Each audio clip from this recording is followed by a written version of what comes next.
The morning light filtered through the curtains of Corporal Tristan Beckford's modest apartment. At precisely 5:30 a.m., his eyes opened, a habit formed through 12 years of military discipline that even his rare day off couldn't break. Tristan's walls displayed a life of service and passion. Between military commendations hung vintage automobile sketches. Pride of place was a faded photograph of his grandfather with a partially restored Jaguar E-Type from 1972. A true work of art isn't just owned, his grandfather had told him. It's understood, respected. Those words had shaped both his love for cars and his approach to life. Glancing at his savings statement, Tristan confirmed the figure, £58,000, enough for a down payment after 7 years of careful budgeting. Today, he would visit Crownline Motors, London's most prestigious vintage car dealership. Tristan paused before the mirror, considering his attire. Something about this milestone called for the uniform that had become part of his identity. "It's who I am," he told his reflection, and retrieved his ceremonial uniform. Crownline Motors appeared on Berkeley Square like a temple to automotive excess. Taking a deep breath, Tristan pushed through the revolving doors. The interior resembled a museum more than a dealership. Polished marble floors reflected the warm lighting from crystal chandeliers. Each vehicle sat on a slightly raised platform, their paintwork gleaming under perfectly positioned spotlights. His entrance had not gone unnoticed. Several customers turned, their expressions ranging from surprise to curiosity. Some whispered excitedly, pointing discreetly. A middle-aged couple nudged each other, the woman whispering, "Is that a real Queen's Guard?" A young boy tugged at his father's sleeve. "Dad, look, can I take a picture with him?" Tristan moved further into the showroom, aware of the subtle shift in atmosphere his uniform had created. An elderly gentleman gave him a respectful nod that Tristan returned with a slight inclination of his head. 3 salespeople in tailored suits stood attending to customers. A fourth, a young man with an eager expression, noticed Tristan and took a half-step toward him before a sharp look from across the room froze him in place. Tristan approached the reception desk, where a perfectly coiffed woman was typing. "Good morning," he said politely. "I was hoping to speak with someone about your classic car collection." The receptionist looked up, her professional smile faltering as she took in his uniform. "Do you have an appointment, sir?" "I don't. I was hoping it might be possible to speak with someone today." Her eyes flickered to a man across the room. "I'll see if anyone is available." "Your name, please?" "Corporal Tristan Beckford." "Queen's Guard." She made a show of checking a calendar. "I'm afraid our sales consultants are fully booked today. Perhaps you could come back another time." Her tone suggested that another time meant in different attire. "I understand it's busy. I'm happy to wait," Tristan replied with practiced patience.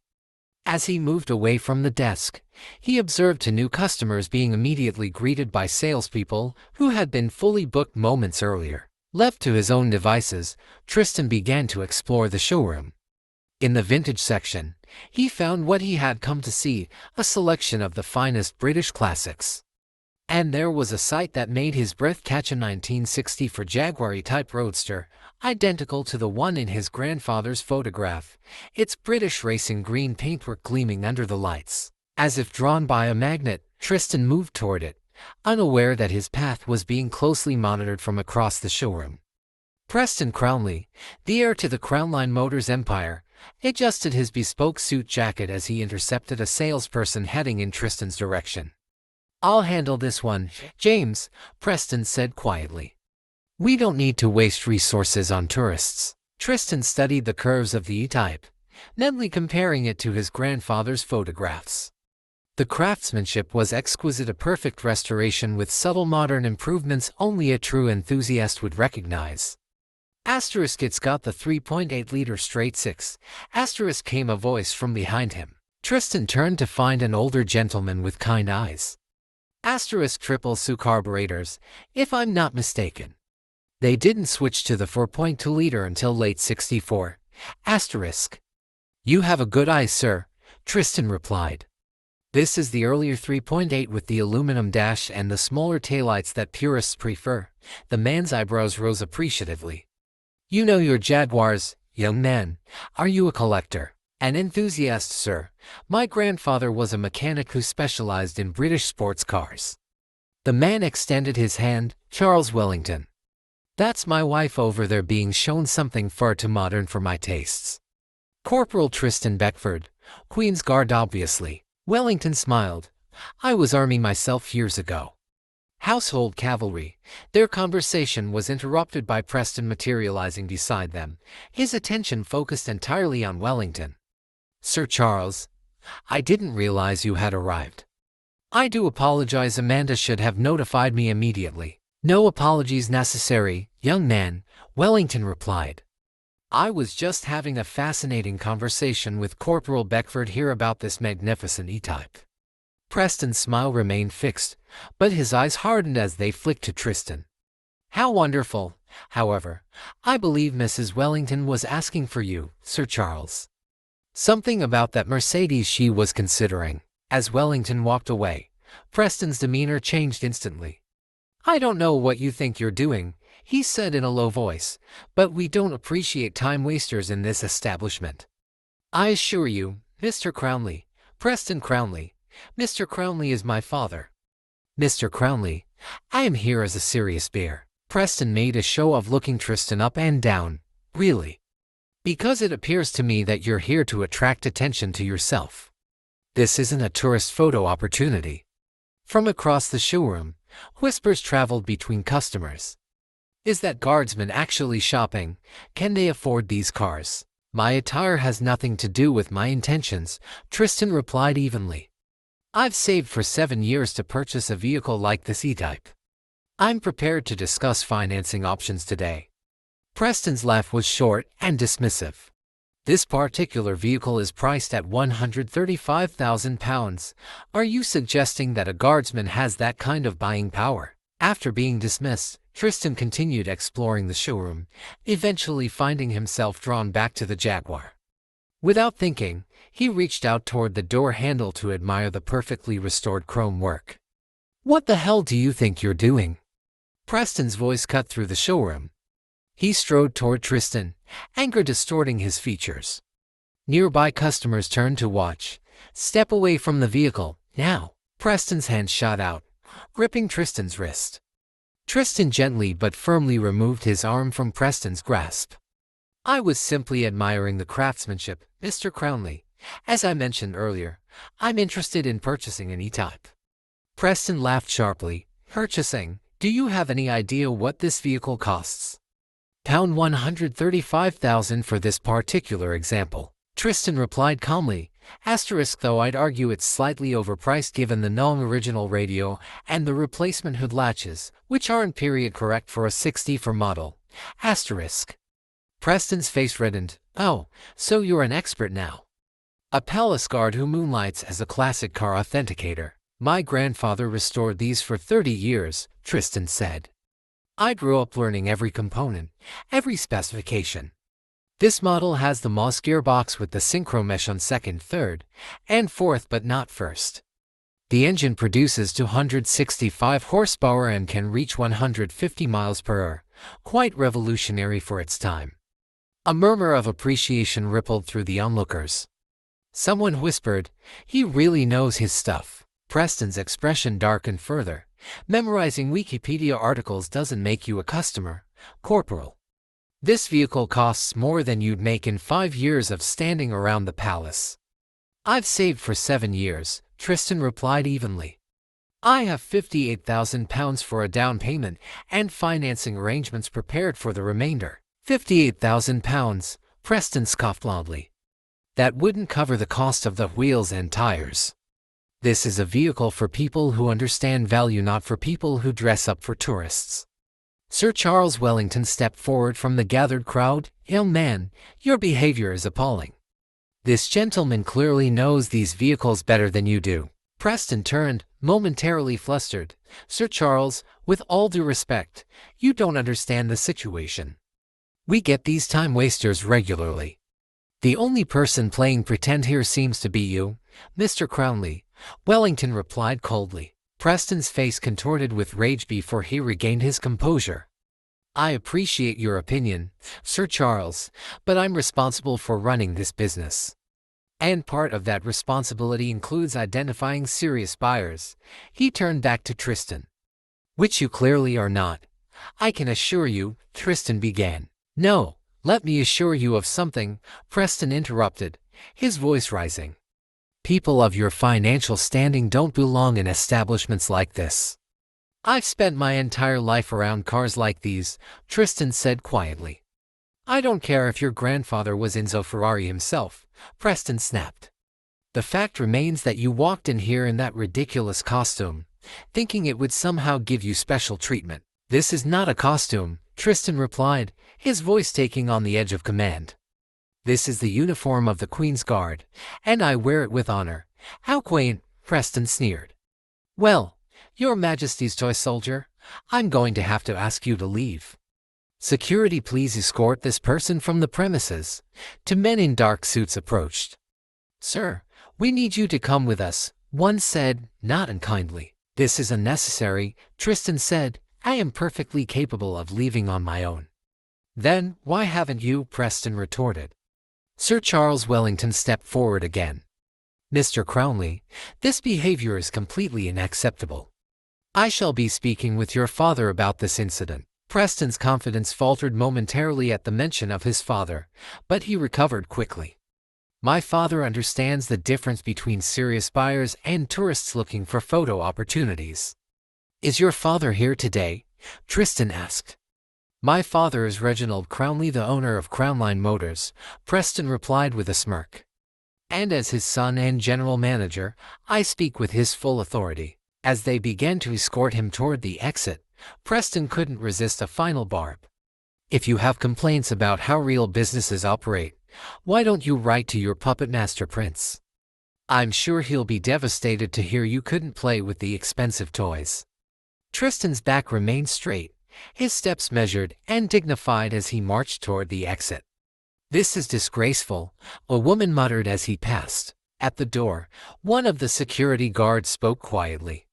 Sorry about this, sir. Just doing our job. Tristan gave him a slight nod of understanding. As the glass doors closed behind him, he caught a final glimpse of the Jaguar-y type, a dream temporarily deferred by prejudice and assumption. The barracks of the Queen's Guard stood in stark contrast to the opulence of Crownline Motors. Tristan entered his quarters, carefully removing his bearskin cap and placing it on its stand with practiced precision. He had just begun unfastening his tunic when a knock sounded at his door. Enter, he called. Major Edmund Whitfield stepped into the room, his observant eyes immediately catching the tension in Tristan's movements. Afternoon, Beckford, he said. Thought you were spending your day off at that car dealership you've been talking about for weeks. I did, sir, Tristan replied, continuing to remove his uniform with meticulous care. Must not have gone well, then, Whitfield observed. You're doing that thing with your jaw, clenching it like you're about to bite through steel. Tristan paused. Just a disappointing experience, sir. Nothing worth discussing. Whitfield closed the door and leaned against it. In my experience, nothing worth discussing usually means exactly the opposite. What happened? Slowly, Tristan recounted the events at Crownline Motors, his voice dispassionate as if delivering a mission report rather than a personal humiliation. Whitfield listened without interruption, his expression darkening progressively. When Tristan mentioned the puppet master Prince comment, the Major's eyes flashed with anger. So this Preston character publicly humiliated you while you were in full uniform, Whitfield summarized, not just disrespecting you personally, but the regiment and by extension, the crown itself. It was a private matter, sir. I shouldn't have worn the uniform off duty. Nonsense, Whitfield snapped. You have every right to wear your uniform with pride. This isn't about you being sensitive. This is about fundamental respect for what that uniform represents. The Major paced the small room. You served on Prince William's security detail during that military hospital opening last year, didn't you? Yes, sir. 3 days at the Prince's side. And you personally identified a security breach that could have been problematic. Tristan shrugged modestly. I simply noticed someone in the press pool who wasn't wearing the proper credentials. As I heard it, that someone turned out to be trying to get uncomfortably close to the Prince with a knife in his jacket. Just doing my duty, sir. And the Prince personally thanked you, did he not? He did, sir. He was very gracious. Whitfield nodded thoughtfully. The palace has a long memory for those who serve it well. I think this incident warrants documentation. I'd like you to write a formal account, just a factual report of what transpired. After the major left, Tristan wrote his report with military precision, factual, chronological, devoid of emotional language. When he delivered it to Whitfield's office, the major read it carefully, nodded once in approval, and placed it in an official envelope. "Good work, Beckford," he said. "You can consider this matter in proper hands now." What Tristan couldn't know was that Major Whitfield had already called a former colleague who now served on the royal household staff, someone who could ensure this report would reach Prince William's private secretary by morning. The next morning at Crown Line Motors, Preston Crownley watched the cleaning staff make their final preparations for the day. The telephone at the reception desk rang. The receptionist answered, her practiced smile audible in her voice until it suddenly faltered. "Yes, of course. One moment, please." She covered the receiver with her hand, eyes wide. "Mr. Crownley, it's Buckingham Palace on the line for you." Preston froze momentarily before recovering with a smirk. Well, he straightened his tie and took the phone. Preston Crownley speaking. The color drained from his face as he listened. "Yes, of course. We would be honored. Tomorrow at 11 a.m. We'll make all necessary arrangements. Thank you very much indeed." "What is it?" the receptionist asked. "Prince William," Preston whispered, then continued more confidently. "Prince William is coming tomorrow to view our collection. They're specifically interested in the E-type." The news spread through the showroom like wildfire. Preston began barking orders, ordering fresh flowers, champagne, and additional security. "Call my father immediately," he instructed. "Tell him to get back from Hampshire at once. The Prince of Wales is visiting our showroom tomorrow." Meanwhile, in his barracks, Tristan received an unexpected call. "Corporal Beckford speaking," he answered crisply. "Good morning, Corporal. This is James Hamilton, Private Secretary to His Royal Highness Prince William. The Prince asks if you might accompany him on a special appointment tomorrow morning at 11 a.m. Tristan blinked in confusion. "I'm scheduled for duty tomorrow, sir." "That's been arranged with Major Whitfield already. The Prince specifically requested your presence." "May the first ask the nature of the appointment, sir?" There was a slight pause. "His Royal Highness is interested in viewing a classic automobile collection at a dealership in Mayfair. I believe you're familiar with Crown Line Motors." Realization dawned on Tristan. "Yes, sir, I am." After hanging up, Major Whitfield appeared at his door with a hint of a smile. "I take it you just received an interesting call," the Major said. "Sir, did you?" Whitfield shrugged. "I simply ensured your report reached someone who would recognize its significance. The rest happened at a pay grade well above mine." Meanwhile, at Crown Line Motors, a black Bentley pulled up outside. Reginald Crownley, a distinguished man in his 60s with silver hair, strode into the showroom. "Father," Preston exclaimed, "you got here quickly. When my receptionist calls to say a prince is visiting my business tomorrow, I make it a priority," Reginald replied. "Now explain to me exactly how this came about." Preston's chest puffed with pride. "It seems our reputation has finally reached the palace. They called specifically about the Jaguar E-type." "Did they indeed?" Reginald raised an eyebrow. "And you had no prior interaction with anyone connected to the royal household?" "None whatsoever," Preston assured him. "This is simply recognition of our status as London's premier classic car dealership." By 10:30 the next morning, Crown Line Motors had transformed into a royal reception. A plush red carpet stretched from the curb to the entrance. Crystal vases filled with white roses adorned every surface. At precisely 10:55, Preston positioned himself beside his father at the entrance, straightening his tie repeatedly. "This will put us on the map, Father." "We will not be using this visit for advertising," Reginald stated firmly. "That's not how these things are done." At 11 o'clock sharp, a small motorcade of unmarked Range Rovers and police motorcycles turned onto the street. Prince William stepped out, dressed in a perfectly tailored navy suit. "Your Royal Highness," Reginald said, stepping forward with a respectful bow. Reginald Crownley, it is our profound honor to welcome you to Crownline Motors. Thank you for accommodating us on such short notice, Mr. Crownley, the prince replied, shaking his hand with genuine warmth. Preston stepped forward eagerly. Preston Crownley, Your Royal Highness. I'm the general manager and son of the owner.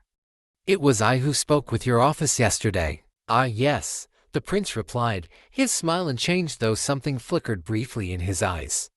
I believe there's someone else you've met recently. He turned slightly to gesture toward the vehicle. A figure in the full ceremonial uniform of the Queen's Guard emerged from the car. Corporal Tristan Beckford, his bearing perfect as if he were on duty at the palace gates. Preston's smile froze on his face. His eyes darted from the prince to Tristan and back again, comprehension dawning with sickening clarity. Corporal Beckford has been kind enough to accompany me today, Prince William continued pleasantly. I understand he has quite an eye for classic British automobiles, particularly Yipes. Reginald Crownley's expression revealed nothing, though his eyes briefly narrowed as they moved from Tristan to his son. Please, come inside, Reginald invited. We're deeply honored by your interest in our collection. As they moved through the showroom, Preston's discomfort was palpable. Staff members exchanged confused glances, sensing the unusual tension. Prince William circled the type, a magnificent example. The restoration appears impeccable. Thank you, Your Royal Highness, Reginald replied. Our specialists take great pride in their work. Though Corporal Beckford noticed some non-original elements, the prince added. The radio and the hood latches, sir, Tristan supplied. They're from the later '66 model. Preston's face had grown pale. I wasn't aware of that discrepancy. Strange, Prince William remarked. I was under the impression that Corporal Beckford pointed that out during his visit yesterday. The showroom fell silent. All eyes turned to Preston, whose composure was disintegrating. Prince William turned to Preston directly. Mr. Crownley, I understand there was some unpleasantness during Corporal Beckford's visit yesterday. What unpleasantness? Reginald asked, looking concerned. Perhaps your son could explain, Prince William suggested. Preston tugged at his collar. There was a minor misunderstanding, father. Nothing of consequence. A misunderstanding, the prince repeated. Corporal Beckford, would you characterize what happened as a minor misunderstanding? Tristan stood at parade rest. I came to view the Jaguar yesterday, sir, in my capacity as a private citizen interested in purchasing it. Mr. Preston Crownley refused me service and had security escort me from the premises. Is this true? Reginald demanded, turning to his son. Father, he came in wearing that uniform, Preston protested. It was obvious he wasn't a serious bear, and you determined his financial situation based on his uniform. Reginald's expression hardened. He's a guardsman, father. They make what, £30,000 a year? The car costs £135,000. I explained that I had saved £58,000 for a down payment and was prepared to arrange financing, Tristan interjected calmly. I was nevertheless told that people of my financial standing didn't belong in this establishment. Prince William's eyebrows rose. Is that so, Preston? Tell me you did not say that to a serving member of Her Majesty's Armed Forces while he was in uniform. Reginald said, his face darkening. It wasn't like that, Preston stammered. Right to your puppet master, Prince, Tristan quoted quietly. Those were your exact words, Mr. Crownley. The collective gasp from the staff was audible. Reginald closed his eyes briefly, as if in physical pain. Your Royal Highness, the elder Crownley said, turning to Prince William, I cannot begin to express my shame and regret over this incident. Please understand that my son's actions represent neither my views nor the values of this company. I understand completely, Mr. Crownley, the prince replied. I've found that in matters like these, it's best to distinguish between the actions of individuals and the institutions they represent. He glanced meaningfully at Tristan's uniform. Something Corporal Beckford understands very well. Reginald nodded gratefully before turning back to his son. Preston, you will apologize to Corporal Beckford immediately. Preston looked like he might object, but one look at his father's expression changed his mind. I apologize for my behavior yesterday, Corporal. It was inappropriate, and to His Royal Highness, Reginald insisted. I deeply apologize for my comments regarding the royal family, Your Royal Highness, Preston added, his voice tight with humiliation. They were inexcusable. Prince William nodded once in acknowledgement. Your apology is noted, Mr. Crownley. Reginald placed a firm hand on his son's shoulder. Take the rest of the day off, Preston. We'll discuss your future role in this company this evening.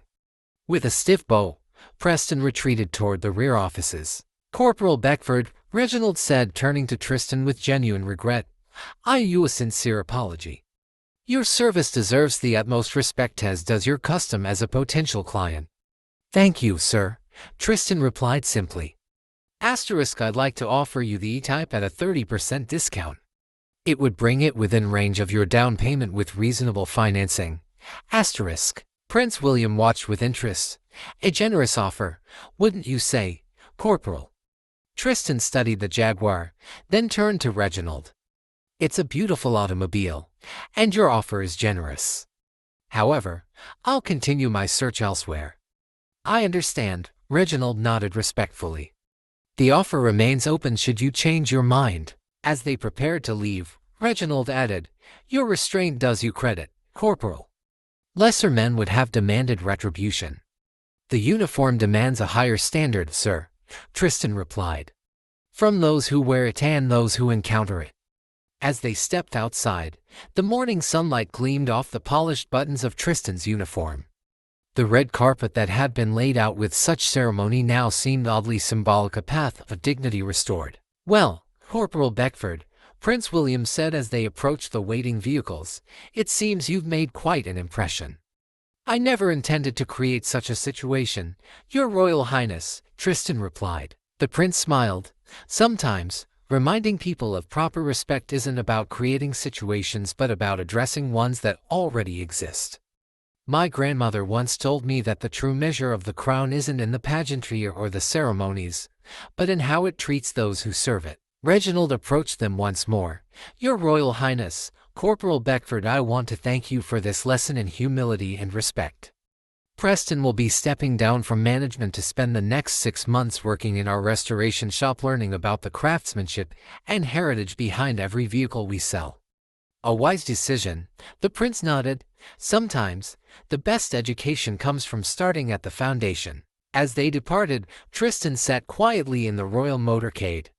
Having second thoughts about the Jaguar, Prince William asked, No, sir. Some principles are worth more than possessions, even dream ones, the prince nodded.